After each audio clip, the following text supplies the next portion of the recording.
Mulai ya. Bismillahirrahmanirrahim. Assalamualaikum warahmatullahi taala wabarakatuh. Waalaikumsalam warahmatullahi wabarakatuh.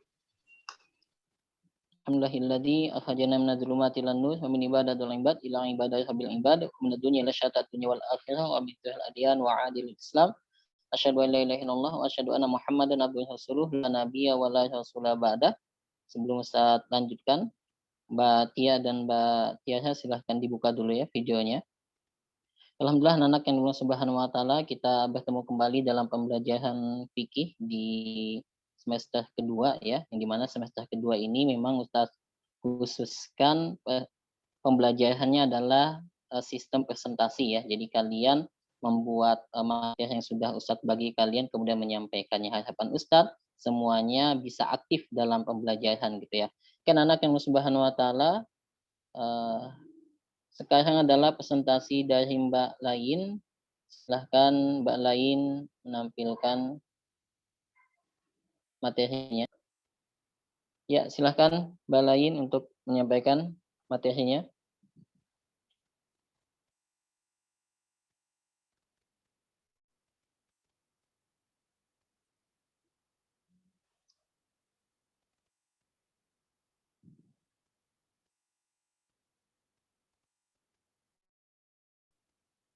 Silahkan.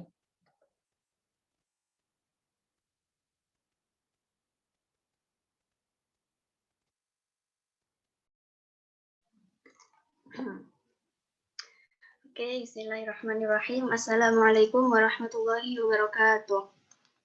Waalaikumsalam warahmatullahi wabarakatuh. Alhamdulillahirabbil alamin. Assalatu wassalamu ala sayyidil mursalin sayyidina wa maulana Muhammadin wa ala alihi wa ashabihi ajma'in, amma ba'du. Alhamdulillah, segala puji bagi Allah Tuhan semesta alam yang telah memberikan kita semua nikmat iman dan Islam, dan juga telah memberikan kita kesempatan untuk dapat berkumpul di ruang Zoom ini. Kemudian tak lupa salawat serta salam semoga selalu tercurahkan kepada junjungan kita Nabiullah Muhammad SAW, keluarganya dan juga para sahabatnya. Karena atas perjuangan beliaulah kita semua di sini bisa merasakan nikmatnya dan manisnya iman dan Islam. Nah, oke teman-teman sekalian, kali ini kita akan membahas fikih bab tentang wakalah atau perwakilan. Jadi di sini saya ingin menyampaikan beberapa poin-poin penting, yaitu yang pertama adalah tentang pengertian dari wakalah, kemudian hukumnya wakalah dan juga dalil syaraknya, kemudian ada rukun-rukun wakalah dan juga ada ketentuan dan syarat-syarat dari wakalah. Dan yang terakhir adalah kita akan membahas tentang macam-macam wakalah. Oke, jadi kita mulai ke yang pertama. Nah, pengertian wakalah di sini secara bahasa adalah perlindungan atau al-hifz dan juga penyerahan atau at-tafwid. Wakalah juga bisa disebutkan sebagai pemberian kekuasaan atau perwakilan. Itu adalah secara bahasa. Kemudian secara istilah atau hukum syarak, wakalah adalah pelimpahan atau pemberian wewenang seorang kepada orang lain atas urusan yang boleh ia lakukan sendiri dan boleh diambil orang lain agar dilakukan ketika ia masih hidup. Maksudnya di sini adalah, jadi wakalah itu dilakukan boleh diberikan kepada orang lain ketika dia bisa melakukannya dan dilakukan ketika ia masih hidup. Jadi ini beda dengan wasiat. Kalau wasiat itu kan dilakukan ketika orang sudah meninggal, hartanya dibagi ketika orangnya sudah tiada. Namun wakalah ini dilakukan ketika orangnya masih hidup. Jadi di sini terkecualikan akad ishaq, yaitu akad yang memasrahkan urusan untuk dikerjakan saat orang yang memasrahkan telah meninggal. Jadi di sini wakalah adalah dilakukan ketika masih hidup.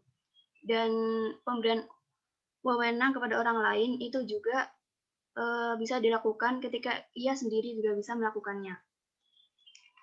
Kemudian lanjut, hukum wakalah adalah boleh. Secara hukum asal adalah mubah, yaitu boleh.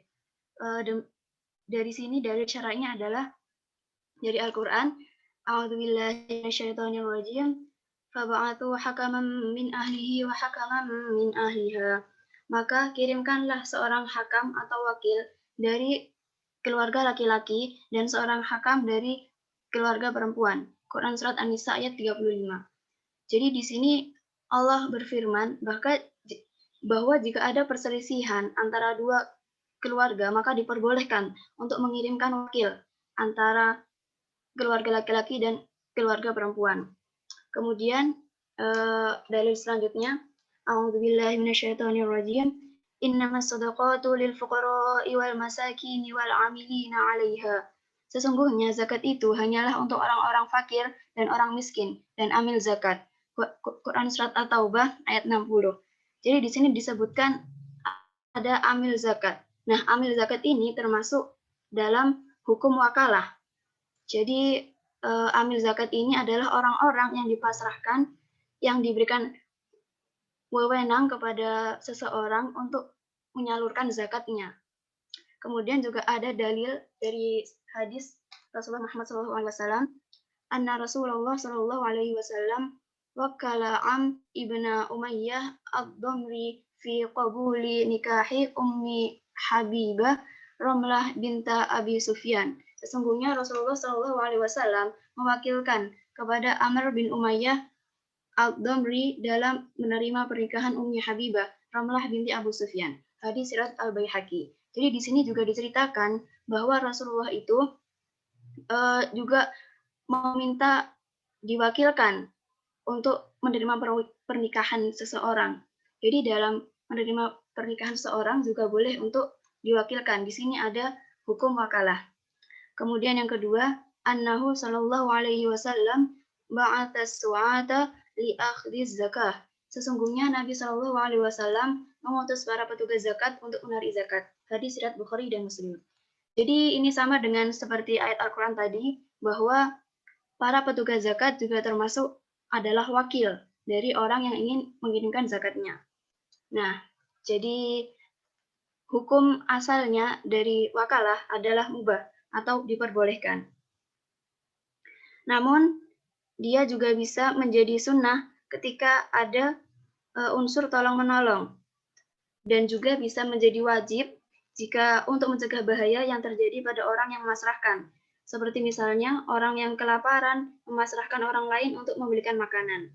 Juga bisa hukumnya adalah makruh jika bertujuan untuk hal-hal yang dimakruhkan. Namun bisa juga untuk menjadi hukumnya haram, yaitu jika bertujuan untuk membantu sesuatu yang haram. Namun itu semua nanti adalah tergantung bagaimana melakukan hal ini. Jadi hukum asalnya wakalah adalah mubah. Oke, lanjut. Nah, sekarang rukun wakalah. Rukun wakalah ada 4. Yang pertama adalah muwakil. Nah, muwakil itu adalah pihak yang memasrahkan urusannya kepada orang lain sebagai pengganti dirinya. Itu adalah muwakil yang pertama. Kemudian yang kedua adalah wakil. Wakil adalah orang yang mewakili urusan orang lain atas izin dari pihak muwakil. Kemudian yang ketiga adalah muwakal fih, yaitu urusan yang dipasrahkan. Jadi objek dari muwakil dan wakil. Dan yang keempat adalah sigot atau ijab kabul yang dilakukan oleh kedua belah pihak, yaitu muwakil dan wakil. Jadi di sini harus ada ijab kabul. Nah, kemudian kita lanjut ke poin selanjutnya, yaitu ketentuan dan syarat-syarat dari wakalah. Jadi di sini membahas tentang wakalah, maka tak terlepaskan dari 4 rukun tadi. Maka di sini saya membagikan wakalah, syarat dan ketentuan wakalah ini menjadi 4 bagian mengikuti rukun-rukun tadi. Nah, yang pertama adalah muwakil. Syarat-syarat dari muwakil, yang pertama adalah jaiz fi al-tasarruf. Artinya dia harus legal untuk melakukan tasarruf, memiliki hak atau wewenang untuk bertasarruf pada bidang-bidang sesuatu yang diwakilkannya. Kemudian yang kedua adalah mukallaf atau sudah cakap bertindak. Artinya muwakil ini adalah orang yang harus sudah dibebani hukum. Dia sudah balik, bukan anak kecil, dan dia sudah berakal. Jadi dia memang sudah bisa untuk bertindak dan memang sudah mumayyiz, bisa membedakan mana yang benar dan mana yang salah. Juga tidak boleh muwakil ini adalah orang gila. Jadi dia itu harus sudah berakal, sudah mumayyiz dan mukallaf, dan juga bisa atas apa yang dipasrahkan kepadanya, bisa bertanggung jawab seperti itu. Kemudian ketentuan yang selanjutnya adalah muwakil ini harus ridho tanpa paksaan. Jadi ini sebenarnya juga di kedua belah pihak. Jadi muwakil dan wakil ketika mereka melakukan ijab kabul, keduanya harus ridho tanpa ada paksaan. Karena jika adanya paksaan atau nggak rela salah satunya, maka akad ini tidak sah.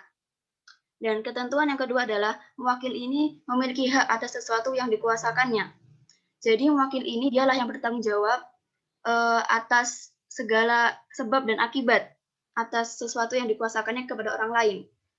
Jadi misalnya kalau kita memasrahkan kepada orang lain, maka kita tetap bertanggung jawab atas segala sebab dan akibatnya. Karena nanti akan dibahas bahwa wakil itu tidak akan bertanggung jawab atas pekerjaan yang diserahkan kepadanya tanpa adanya kecerobohan dalam dirinya. Nah, kemudian lanjut, yang seterusnya adalah wakil. Syarat dari wakil ini adalah dia itu mampu untuk mengendalikan atau mengelola urusan yang diwakilkan padanya dan sudah ditentukan oleh wakil. Jadi dia itu benar-benar sudah mampu dan sebenarnya sama seperti syarat wakil tadi, dia mampu dan dia sudah balik, tidak gila dan bukan anak kecil dan sudah mukallaf. Itu wakil. Nah, kemudian seorang wakil ini tidak boleh ikrar atas nama wakilnya. Nah, maksudnya ketentuan di sini adalah bahwa ketika ada perselisihan, maka wakil ini ketika dia mewakilkan seseorang dalam sebuah perselisihan, maka dia tidak memiliki kewenangan untuk berikrar atas nama mewakil dan juga tidak berwenang membebaskan hutang milik mewakil. Maka ketika wakil mengucapkan ikrar atas nama wakilnya, maka hukumnya tidak sah. Jadi memang wakil tidak boleh ikrar atas nama wakilnya. Dan ketentuan yang selanjutnya adalah wakil itu orang kepercayaan. Namun ia tidak harus menanggung kecuali adanya kecerobohan atau kesengajaan. Jadi misalnya wakil ini memasrahkan pekerjaan kepada wakil. Wakil ini meskipun dia mewakilkan, tapi dia tidak harus bertanggung jawab, kecuali jika dia memang ceroboh atau sengaja. Misalnya mewakil ini menyuruh si wakil membantunya membelikan bolpen, dikasih uang gitu ya. Dan ternyata di tengah jalan si wakil ini kecopetan gitu. Nah, ketika dia kecopetan dan uangnya hilang, maka wakil ini orang yang meminta tolong kepadanya tidak boleh meminta ganti rugi. Karena itu bukan kelalaian dan kesengajaan dari wakil. Beda kalau misalnya si mewakil ini meminta tolong kepada wakil membeli barang dan kasih uangnya dan dia berpesan. Misalnya mewakil ini bilang kepada wakil, ini saya tolong belikan, tolong wakilkan saya ke toko ini beli ini. Dan kamu hati-hati ya, nanti jangan lewat jalan ini. Karena di sini ada perampok, banyak kejahatan. Maka kamu jangan lewat jalan ini dan simpan uangnya di dalam bagasi, jangan taruh dompet, pokoknya simpan apa ya, kayak misalnya lewat ditumpuk kertas-kertas itu jangan sampai ketahuan. Nah, kalau si wakil sudah pesan begitu dan ternyata wakilnya tidak melakukannya sesuai amanah dan dia beneran kecopetan, maka ini barulah ada kecerobohan dan ada kesengajaan. Maka dia harus wajib mengganti rugi uang tersebut. Namun jika tidak ada kecerobohan dan kesengajaan dan si wakil sudah menjalankan seluruh amanahnya dengan baik, maka dia tidak wajib bertanggung jawab. Seperti itu. Nah, kemudian ketentuan yang kedua dari akad wakalah ini adalah akad wakalah mutlak, yaitu akad wakalah yang tidak ada syarat-syarat tertentu dari si muwakil yang memberikan yang memasrahkan pekerjaannya, maka si wakil tidak boleh membeli atau menjual muwakal fih. Muwakal fih itu adalah urusan yang tadi diserahkan kepadanya, objeknya, kecuali hanya dengan 3 syarat, yaitu yang pertama, menjual dengan harga umum. Nah, jadi maksudnya itu tidak dengan sebawahnya dan tidak dengan rugi. Jadi kerugian yang tidak diterima menurut umum. Jadi dia harus menjual dengan harga yang umum dan tidak rugi. Kemudian yang kedua adalah harus berupa uang. Jadi tidak boleh lewat pembayaran kredit. Dan yang ketiga adalah harus menerima mata uang negaranya. Jika dalam satu negara itu ada 2 mata uang, maka yang harus diberikan adalah mata uang yang paling laku.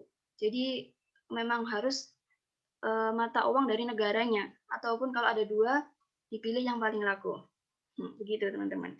Kemudian yang ketentuan selanjutnya, seorang wakil dilarang menjual kepada dirinya sendiri dan anaknya yang belum balik, namun boleh menjual kepada ayahnya dan seatasnya atas izin wakil.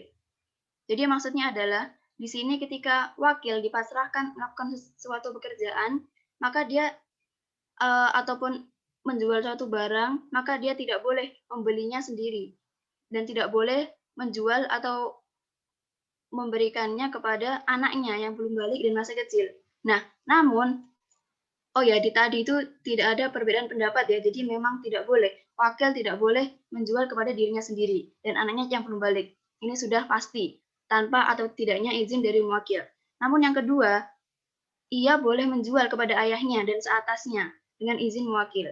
Jadi kalau misalnya wakilnya itu mengizinkan dia untuk menjual kepada ayahnya atau seatasnya, maka diperbolehkan. Dan yang terakhir, ketentuannya adalah wakil tidak boleh menyerahkan kepada orang lain tanpa izin wakil. Jadi misalnya kalau si wakil ini mewakilkan orang untuk membantunya membelikan alat tulis misalnya, maka si wakil ini harus segera berangkat membeli sendiri. Dia tidak boleh mewakilkannya kepada orang lain, kecuali dengan izin wakil. Misalnya si A adalah wakil dan si B adalah wakil.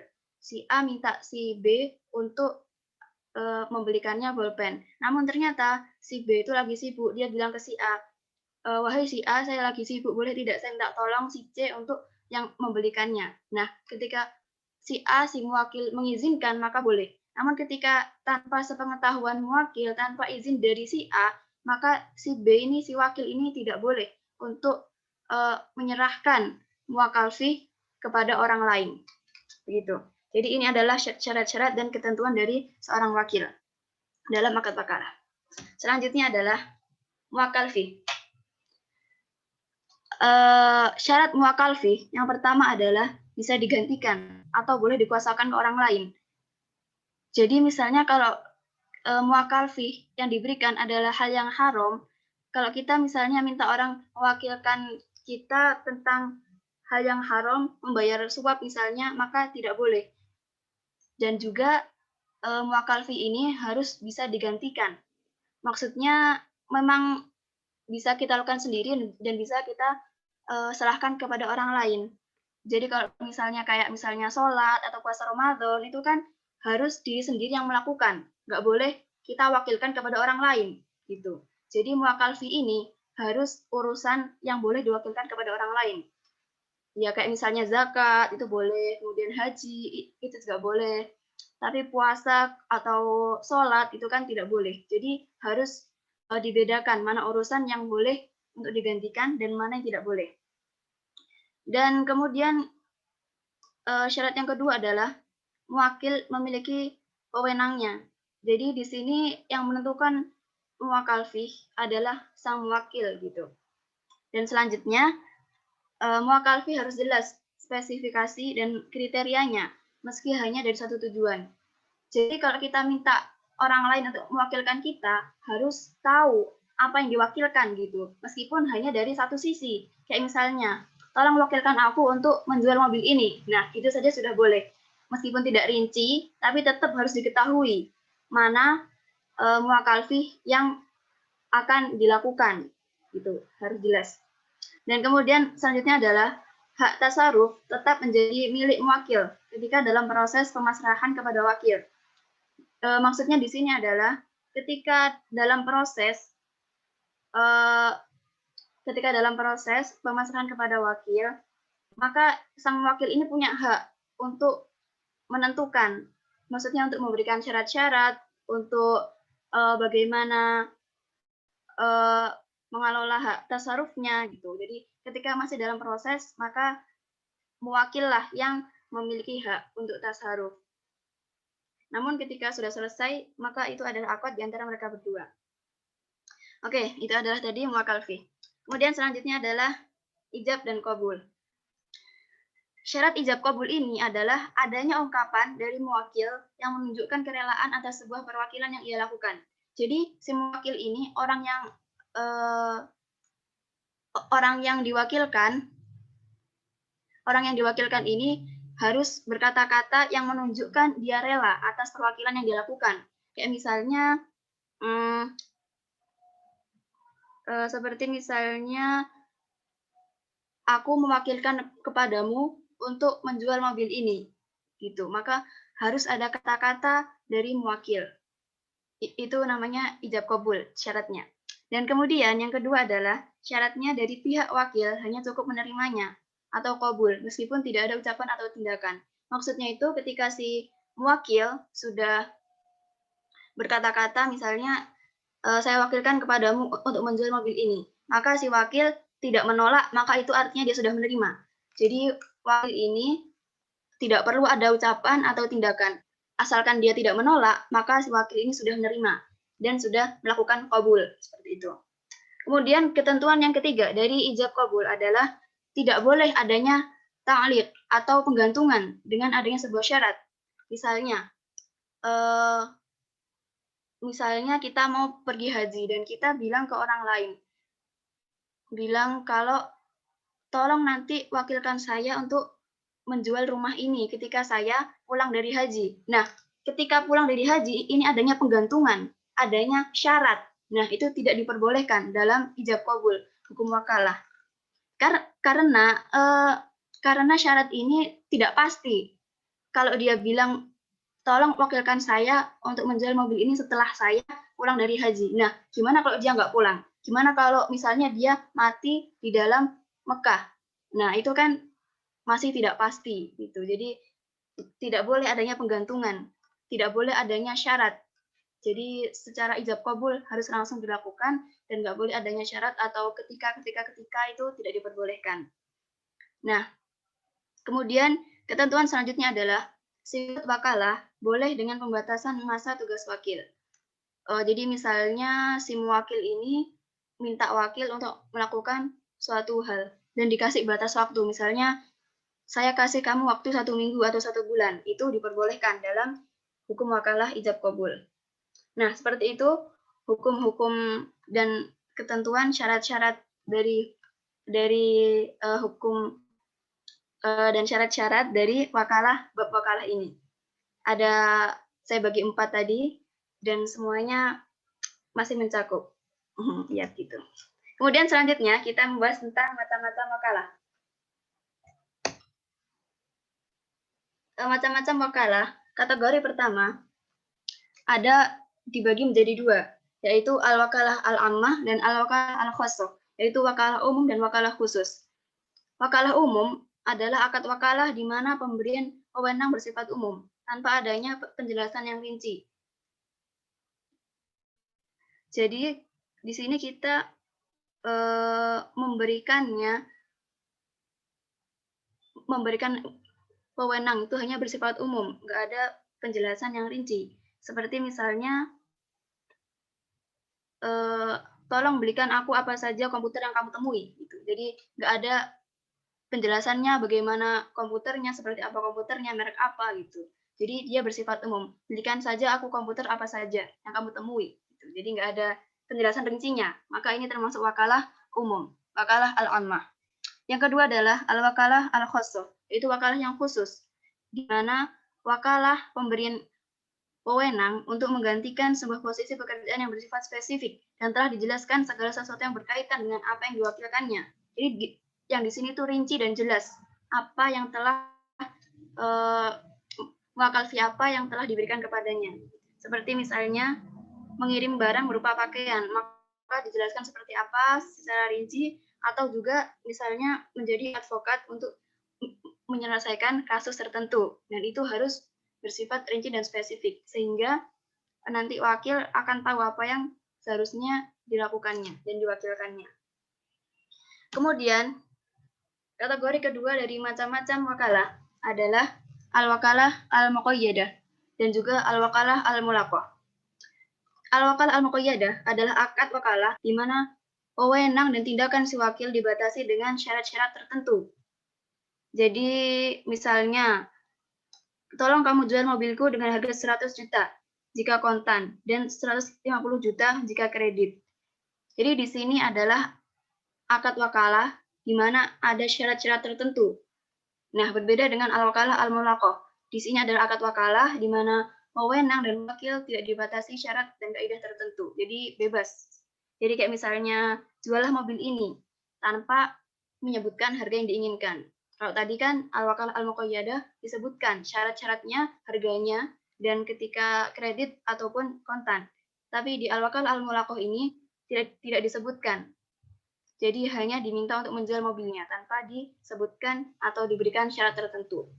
Nah, kemudian pembagian kategori ketiga, yaitu wakalah tanpa upah dan wakalah bil ujroh, wakalah dengan upah.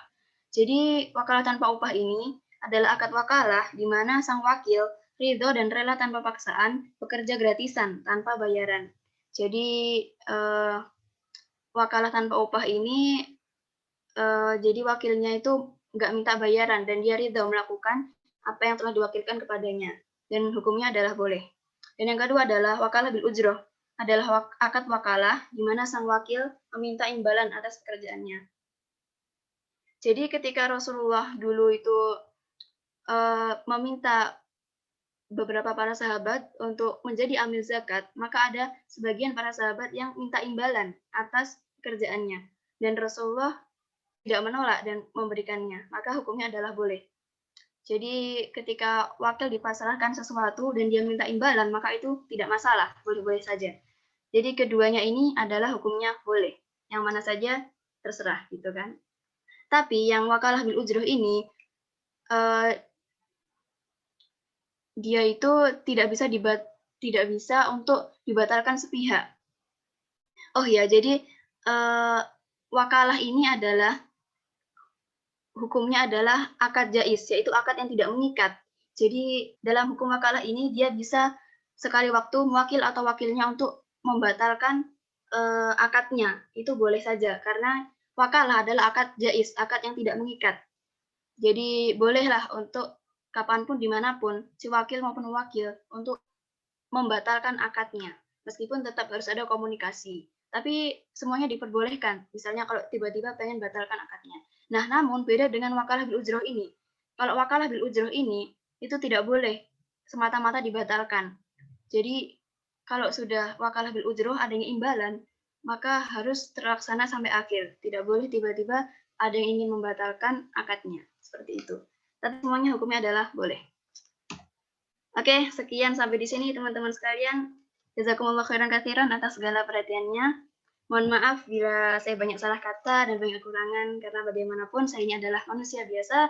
Jadi jika ada kekurangan dan kesalahan, itu semua dari saya dan mohon dimaafkan. Dan jika ada kebenaran, maka itu datangnya adalah dari Allah Subhanahu wa Ta'ala. Sekian dan terima kasih. Wabillahi taufiq wal hidayah. Wassalamualaikum warahmatullahi wabarakatuh. Waalaikumsalam warahmatullahi wabarakatuh. Ya, presentasi yang bagus sekali ya, lengkap, kemudian padat dan pembawaannya juga berimbang. Jadi tidak cepat, kemudian juga tidak lambat. Jadi benar-benar bagus. Ya, anak-anak yang Subhanahu wa Ta'ala, seperti biasa silahkan dilanjutkan untuk ini ya, tanya jawab.